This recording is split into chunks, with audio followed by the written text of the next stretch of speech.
कार्यक्रम के प्रायोजक हैं कमला पसंद, स्वाद में हमेशा 2 कदम आगे।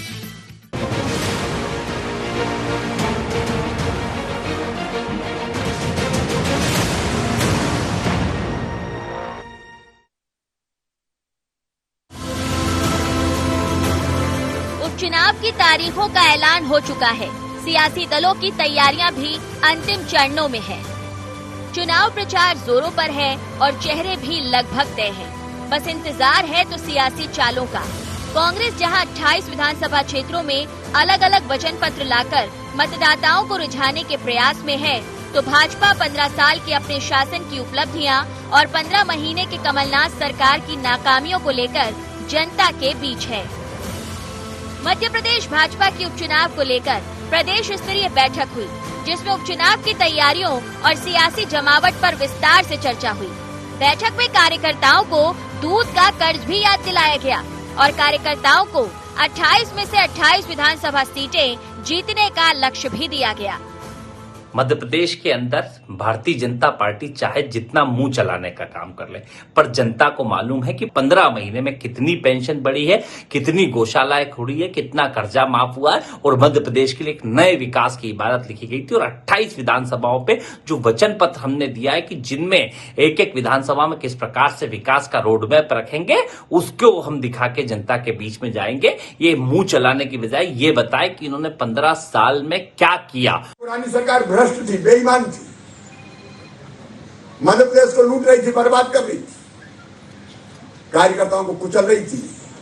और अब ये सरकार हमने बनाई है, लेकिन बनी रहे इसके लिए आज से काम करना पड़ेगा। भारतीय जनता पार्टी अपनी मां है और यही हमसे कह रही है, मेरे बेटा मेरे बेटियों मेरे दूध की लाज रखना। 3 नवंबर को वोटिंग होगी और 10 को जब गिनती हो तो 28 की 28 सीट भारतीय जनता पार्टी की झोली में जाए। बैठक में टीम नड्डा के नए सदस्यों का स्वागत भी किया गया, तो वहीं बाबरी विध्वंस पर आए फैसले से भाजपा उत्साहित है। कार्यकर्ता आत्मविश्वास से लबरेज हैं। कांग्रेस भी सियासी मैदान में चुनौती दे रही है, लेकिन देखना होगा कि मतदाता किस पर विश्वास जताता है और किसे सत्ता का वनवास देता है। Bureau report, IND 24।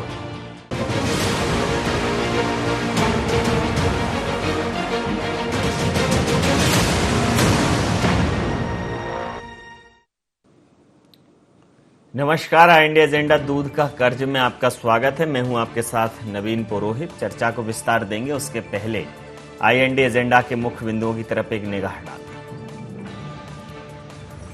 कार्यकर्ताओं को दूध का कर्ज याद दिलाने के क्या मायने?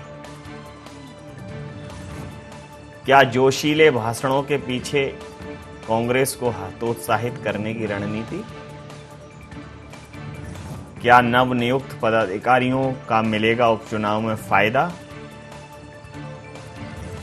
क्या अलग अलग वचन पत्रों से कांग्रेस जीत पाएगी उपचुनाव?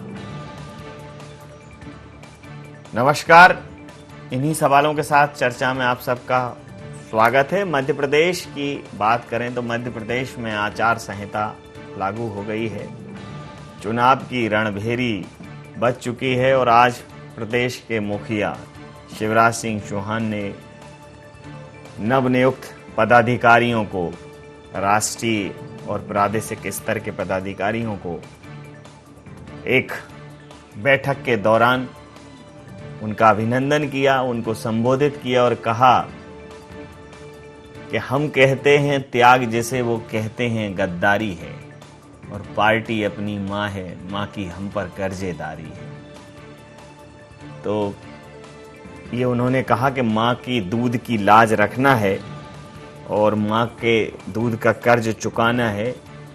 तो जो पार्टी के नुमाइंदे होंगे वो जनता के बीच में जाएंगे और कहेंगे कि मेरे वोटर भूल न जाना, तुम दूध का कर्ज चुकाना। अब ये वोटर के लिए ये अपील कितनी मुफीद साबित होगी देखना दिलचस्प रहेगा, क्योंकि आम परसेप्शन, जनरल परसेप्शन तो ये है, आम धारणा तो ये है कि राजनीति लोगों का खून चूस लेती है। किसकी राजनीति शोषक के तौर पर है और किसकी पोषक के तौर पर, ये तो जनता जनार्दन तय करे। इसी मुद्दे पर करेंगे चर्चा। मिलन भार्गव जी, मीडिया वार्ताकार, मध्य प्रदेश भारतीय जनता पार्टी के हमारे साथ हैं। फिरोज सिद्दीकी जी प्रवक्ता मध्य प्रदेश कांग्रेस के हमारे साथ हैं। संदीप पौराणिक जी वरिष्ठ पत्रकार हमारे साथ हैं। आप समस्त महानुभावों का बहुत बहुत स्वागत है। सीधा सवाल मिलन जी, दूध का कर्ज चुकाना है,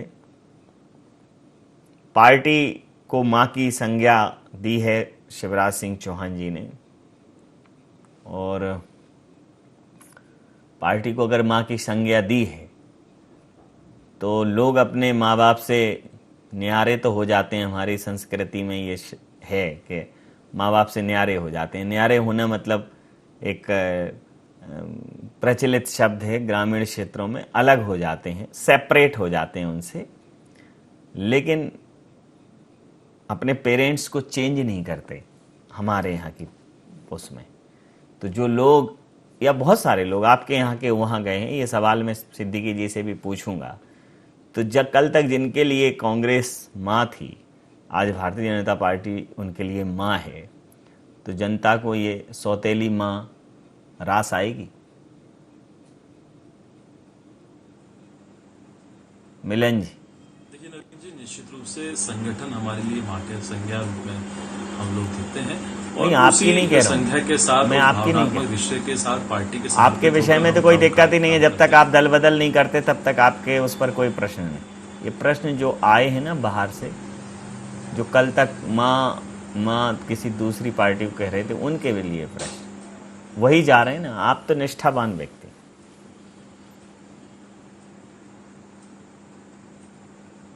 प्रश्न किसी के लिए भी हो, मुझे लगता है कि उत्तर सभी के लिए एक समान आएगा। व्यक्ति पर निर्भर करे कि प्रश्न अलग हो, उत्तर अलग हो, ये ठीक नहीं है। देखिए, दूसरी बात, 15 वर्ष का भारतीय जनता पार्टी का सुशासन और 15 माह का कमलनाथ जी का किस प्रकार से कुशासन रहा, जनता में त्राही त्राही माम मच गया, मध्य प्रदेश को गर्त में ले जाने का काम किया। इन दोनों विषयों को लेकर भारतीय जनता पार्टी बहुत जोश के साथ, कार्यकर्ताओं के साथ जनता के साथ संवाद स्थापित कर रही है। आप देखिए, वहां जिस प्रकार से कांग्रेस में अंतर्कलह मची हुई थी, सरकार गिरी किस अंतर्कलह के कारण, और अंतर्कलह आज भी खत्म नहीं हुआ नवीन जी। इनके प्रत्याशी लगातार घोषित हो रहे हैं, पुतला दहन भी लगातार उतनी तादाद में चल रहा है। इनकी कांग्रेस के प्रत्याशियों का विरोध कांग्रेस के लोग ही कर रहे हैं। तो किस बिहाफ पर कांग्रेस पार्टी चुनाव लड़ रही है, किस बुनियादी ढांचे पर लड़ रही है, जब कार्यकर्ता ही विरोध कर रहा है? आपको खोजे से प्रत्याशी नहीं मिल रहे थे पहले, जब जैसे तैसे आपको प्रत्याशी मिले, अब बूथ पे काम और विधानसभा में काम करने के लिए कार्यकर्ता नहीं मिल रहे हैं। किस बुनियाद के ढांचे पर ये इमारत खड़ी करने का सपना सजो रहे हैं? जो इमारत 15 माह के कारनामों के कारण गिर गई, आपके अंतर्कलह के कारण गिर गई, किस तरह के आरोप प्रत्यारोप लगाए जा रहे हैं, उन आरोप प्रत्यारोप में कितनी दम है, ये जनता बताएगी। देखिए, हमने यदि सुशासन किया है तो जनता जानती है। यदि कमलनाथ जी का कुशासन जिस प्रकार से भारतीय जनता पार्टी कहती आई है, यदि उसमें सच्चाई है, तो निश्चित रूप से हमको विश्वास मत मिलेगा और हम जीत दर्ज करेंगे, 28 के 28 सीट जीतेंगे। और ये हमारा विश्वास है, कार्यकर्ताओं का विश्वास है। भारतीय जनता पार्टी का कार्यकर्ता भावनात्मक रूप से जनता के साथ काम करता है। हम राजनीति सिर्फ सत्ता को पाने के लिए नहीं, सेवा के लिए राजनीति करते हैं। ये पहले दिन से हमारी पार्टी में सिखाया जाता है, और इसी बुनियाद को लेकर हम अपने कार्य को प्रतिबद्धता के साथ आगे बढ़ाते हैं। फिरोज जी, ये कहते हैं त्याग जिसे आप कहते हो गद्दारी है, कौन किसको विदा करेगा, दोनों की तैयारी है। प्रश्न बड़ा ये भारी है, बस जनता ही बेचारी है, कहीं कहीं आभारी है। बड़ा विचित्र सा संयोग है। इनके यहाँ जो गए हैं वो थे जो आपके यहाँ सिरमौर हुआ करते थे। उन्होंने मंत्री पद छोड़ा और विधायकी अपनी छोड़ी, उसके बाद गए वहाँ जाकर उनको मंत्री पद तो मिला, लेकिन वाकई में वो जनता के पास दोबारा जाकर फिर से विजय श्री प्राप्त कर पाएंगे, इसमें संशय है। तो डिसीजन तो बड़ा था। आपके पास जो लोग आए हैं वो आए हैं भारतीय जनता पार्टी से कि जिनको अंगूर नहीं मिले, उन्होंने कहा कि खट्टे हैं। आपने ऐसे लोग इकट्ठे किए हैं जिनको भारतीय जनता पार्टी ने कांग्रेस से आए लोगों को प्राथमिकता दी, तो वो लोग आपके पास आ गए। आपने भी अपने मूल कार्यकर्ता का ध्यान नहीं रखा। पारुल साहू को आपने टिकट दे दिया। कल तक पारुल साहू भारतीय जनता पार्टी में थी, उनका कारण कांग्रेस प्रेम नहीं है, आपको बहुत स्पष्ट है। तो बहुत ज़्यादा फर्क बचा नहीं, मतलब कहाँ उठाएं सवाल कि मूल कार्यकर्ता का, निष्ठावान कार्यकर्ता का कौन ध्यान रखेगा। देखिए नवीन जी, कांग्रेस शुरू से मास बेस पार्टी रही। कभी कांग्रेस ने ये नहीं कहा कि हमारे पास हम कैडर बेस पार्टी हैं, हम तो सिर्फ कैडर के आदमी को देखते हैं। ये सवाल भारतीय जनता पार्टी के लिए ज्यादा मौजू है कि जो 70 साल से अपने आप को कैडर बेस पार्टी कहते थे, आज ऐसा क्या हो गया कि मिलन जी बेचारे जो हैं उनको टिकट नहीं है, टिकट उसको है जो कांग्रेस से आया है, और मिलन जी वो सारे मंच पे और मिलन जी मंच के नीचे है। तो इस बात को लेकर जरा दुख होता है।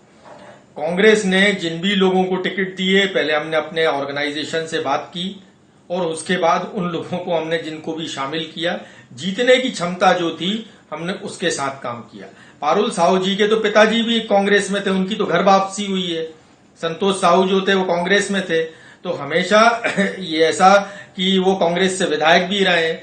तो कांग्रेस ने अपनी बात हमने खुल के कही। इनमें से कोई भी आदमी ऐसा नहीं है जिसने अपना वोट बेचा हो, जिसने जनता के बीच जाके जो विधायक था और उसने अपना इस्तीफा देके बेंगलोर होता हुआ वापस कांग्रेस में आया, इसमें से ऐसा कोई भी व्यक्ति नहीं है। और अगर होता तो हम खुद कांग्रेस पार्टी भी इसका विरोध करती। लेकिन चूंकि हम लोग शुरू से मास बेस रहे, अलग अलग धाराएं कांग्रेस में रही हैं और अलग अलग धाराओं के बेस पे हम लोगों को साथ में जोड़ते हैं अपने, और लोग कांग्रेस के साथ काम करते हैं। तो ये कांग्रेस ने तो काम किया, और जो हमारे कार्यकर्ता हैं कांग्रेस पार्टी उनका भी ध्यान रखेगी। ज्यादातर तो हमने कोशिश की कि हम हमारे ही कार्यकर्ता को टिकट दें जो बरसों से लगा है। लेकिन अब जो लोग जीतने की क्षमता जिनमें नहीं थी, तो जो हमारे यहाँ हमारी साथ विचारधारा के साथ मिलकर काम करना चाहते थे, ये अलग बात है कि उन्होंने उनकी जरा समय कम था पार्टी में, लेकिन फिर भी कांग्रेस ने उनको वोट दिया, उनको टिकट दिया, और आगे हमें उम्मीद है कि वो कांग्रेस के साथ जुड़ के काम करेंगे। समझता हूं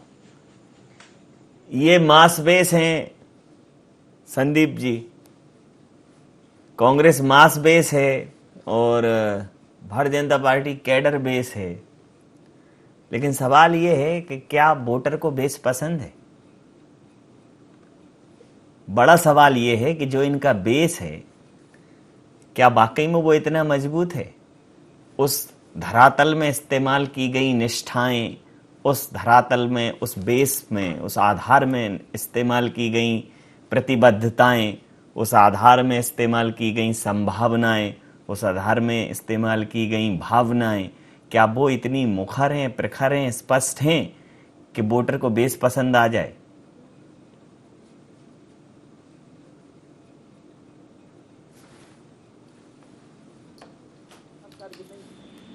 जो आपने हमारे लिए किया है उसका कर्ज हमें उतारना है। यही कारण है कि बीजेपी में जो नेता आए उन्हें टिकट दिए जा रहे हैं, कांग्रेस में जो बीजेपी से जा रहे हैं उन्हें टिकट दिए जा रहे हैं। जहां तक आपने बेस की बात की है, ये बात सही है कि जो पार्टी का आधार होता है, बेस होता है, उसे आपको महत्व देना चाहिए। लेकिन पार्टियों का जो नैतिक चरित्र है वो जीत महत्वपूर्ण है। वहां सारी नैतिकताएं, वहां सारा संगठन की मजबूती, मास लेवल और तमाम चीजें सब दरकिनार हो जाती हैं।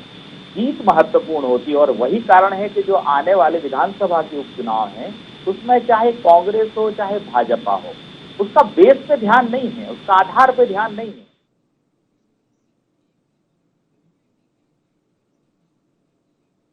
हो कहीं से भी आया हो, उसने हमारा साथ दिया। तो जो कर्ज है हम पे, हम वो टिकट दे के उसके साथ उतार रहे हैं। जैसे आपने कहा कि बीजेपी के कुछ लोग कांग्रेस में आए हैं, ठीक वही स्थिति कांग्रेस से बीजेपी में रही है। तो कुल मिलाकर के ये दूध का कर्ज नहीं है, ये आपने हमें मजबूत बनाने में जो सहयोग किया है वो कर्ज हम आपसे उतार रहे हैं। हो सकता है मुख्यमंत्री जी ने ये बात कही है कि दूध के कर्ज उतारना है, आपको जिम्मेदारी है, आपके पार्टी मां है। तो जैसा आपने अपने ओपनिंग उसमें कहा कि माएँ थोड़ी बदलती हैं, विचारधारा थोड़ी बदलती है, ये स्वार्थ की राजनीति है। वर्तमान जो दौर चल रहा है उसमें राजनीतिक दलों को जीत के लिए आदमी चाहिए, और राजनेता को वो जगह चाहिए जहां वो अपने रुतबे को, अपनी क्षमता को और अपने को मजबूत कर सके, ना कि जनता की सेवा कर सके। जी अभी एक व्यावसायिक अंतराल के लिए हमें वक्त इजाजत दे रहा है, तो एक छोटे से व्यावसायिक अंतराल के लिए हम यहाँ रुकते हैं और उसके तुरंत बाद फिर से चर्चा में हाजिर होते हैं।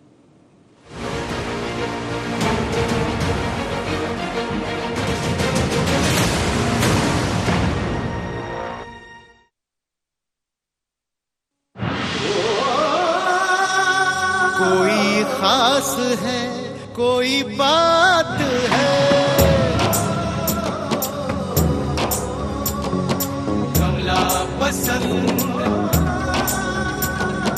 जीते दुनिया हर बाजी जीते, हर अदा में शाही अंदाज है। कमला पसंद पान मसाला, शाही स्वाद, शाही अंदाज, स्वाद में हमेशा 2 कदम आगे। मंजिलें हों चाहे जितने, पर राह सबकी एक। डॉक्टर सीवी रमन यूनिवर्सिटी, करगी रोड, कोटा, बिलासपुर।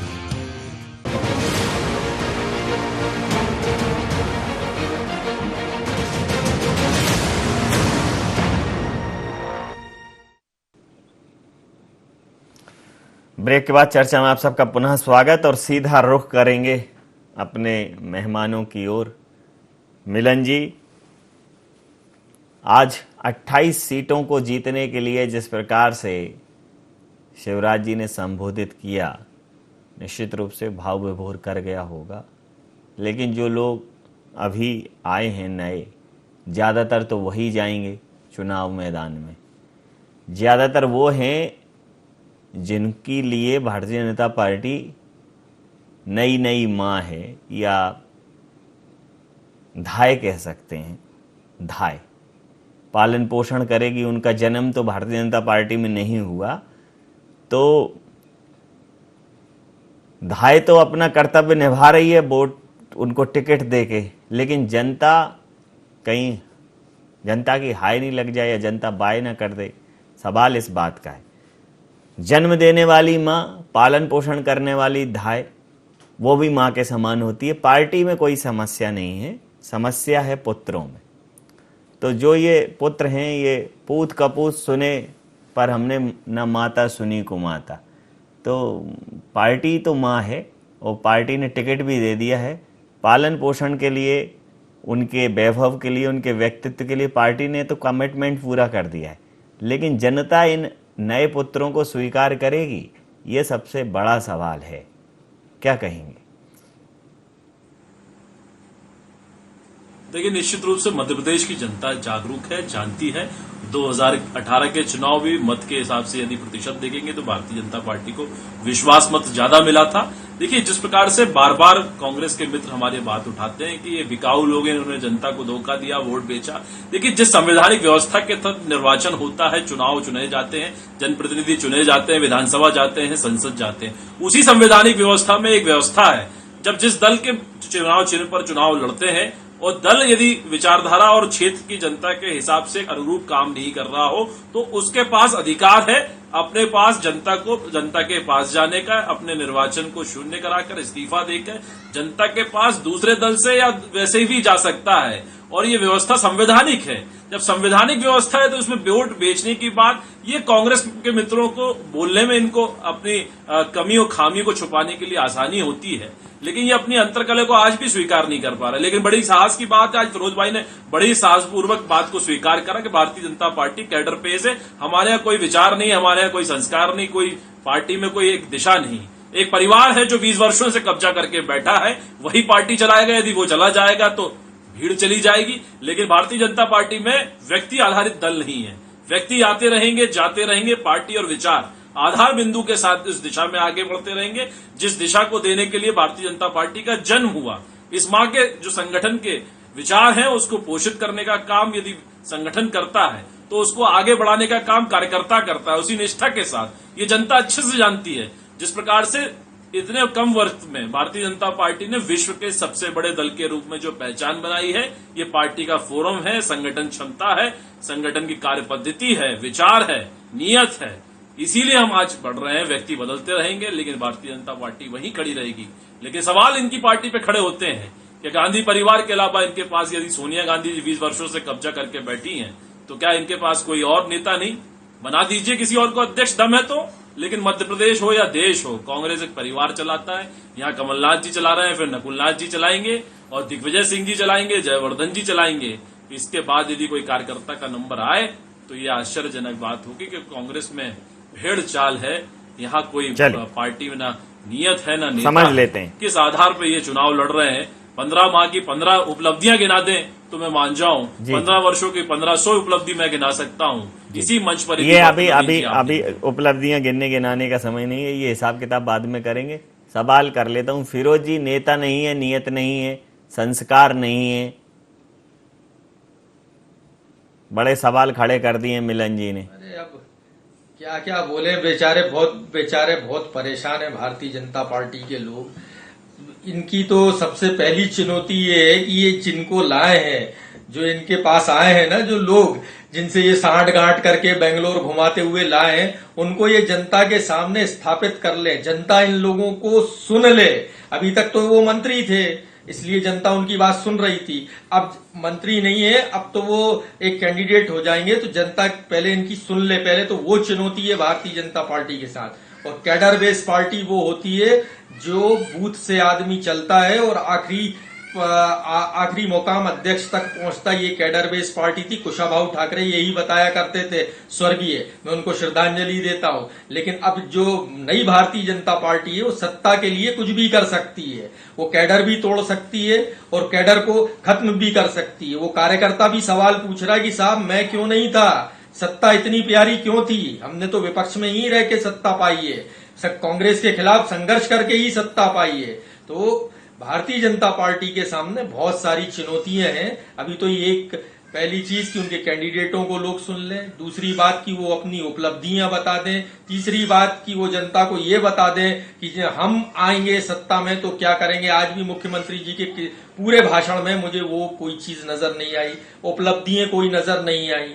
तो ये सारी बातें हैं। लेकिन कांग्रेस का नेता भी क्लियर है कि कमलनाथ जी हैं। हमारे वचन पत्र के जो अधूरे बिंदु हैं वो भी क्लियर है। वो खुद भारतीय जनता पार्टी ने इस बात को स्वीकार कर लिया कि कर्जा माफी हुई है। तो हम भी कह रहे हैं किसानों से कि इसके बाद आएंगे तो 2 लाख तक की करेंगे। सारी चीजें हमारी क्लियर है। कांग्रेस को ये खारिज कर रहे थे कि कांग्रेस के पास ना कैंडिडेट है, कांग्रेस तो खत्म हो गई। अब कांग्रेस सामने है, अपने कैंडिडेट ला के सामने। भारतीय जनता पार्टी अब अपने कैंडिडेट घोषित करे, कहाँ है उनके कैंडिडेट, और अगर वो ही 25 लोग लड़ेंगे तो उनकी सूची घोषित करें। हमने तो हमारे सारे लगभग पूरे कर दिए जी। समझ लेता हूं, लगभग पूरे हैं। 3 रह गए हैं सिर्फ। 1 2 3 बोलना है आपको, आप 1 2 3 उसके बाद फिर इनके पास अभी ऑलरेडी इनके पास तो घोषित ही है ना पहले से ही। वो तो थोड़ा सा कुछ ही लोग हैं जो अघोषित है, इनको कुछ घोषित करना नहीं है ना, इनके तो पहले ही ताल ठोक के बैठे हैं। तो इसमें क्या उनको क्या समस्या है। ये देखिए आपको कितनी प्रसन्नता हुई इससे। संदीप जी, हम भी तो यही कह रहे हैं कि सूची जारी कर दो ना भाई। संदीप जी, सूची क्या जारी करना है, ये तो बहुत क्लियर है कि कांग्रेस से जो लोग आए हैं उनको सबको टिकट मिलना ही है।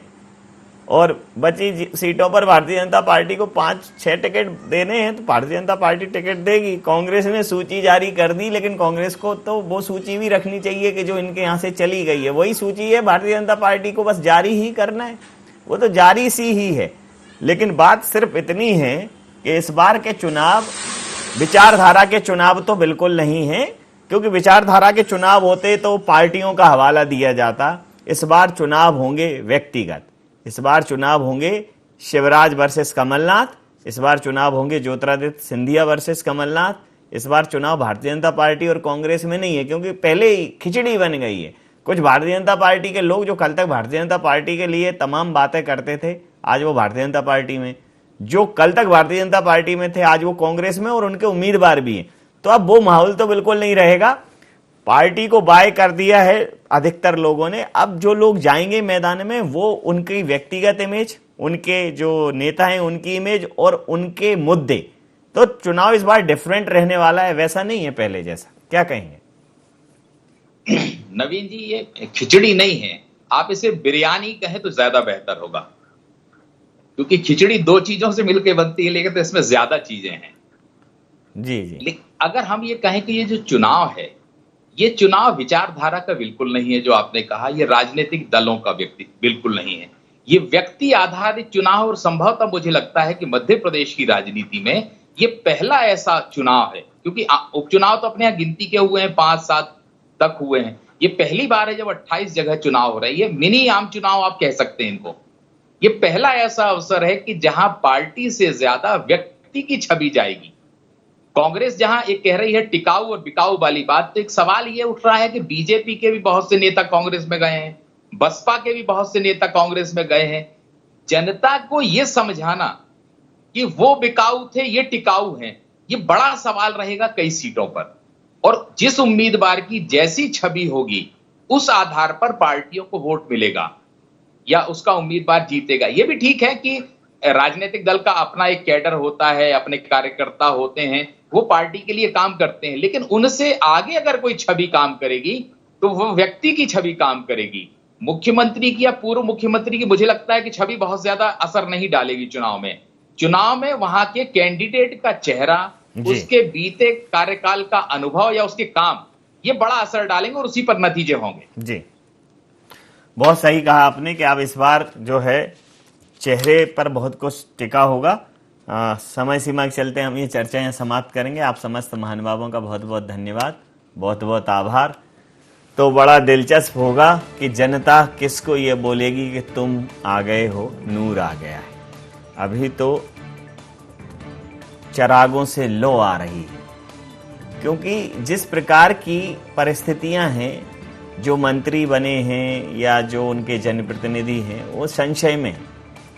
तो क्या होगा क्या नहीं, ये असमंजस की स्थिति है। लेकिन मध्य प्रदेश में एक और बड़ा गजब संयोग है, इसको अजब तो नहीं कहेंगे, जीत किसी की भी हो लेकिन कमल चलेगा। ये 3 अक्षर जो हैं, ये मध्य प्रदेश की राजनीति पर काबिज होंगे, चाहे राजनीति का ऊंट किसी भी करवट बैठे। लेकिन मध्य प्रदेश की राजनीति में कमल मध्य प्रदेश का प्रतीक चिन्ह है। अब वो कमल से कमलनाथ हैं या कमल से कमल का फूल है, ये जनता निर्धारित करेगी। IND एजेंडा में इतना ही। आप बने रहिए IND 24 के साथ और देखते रहिए IND 24। नमस्कार।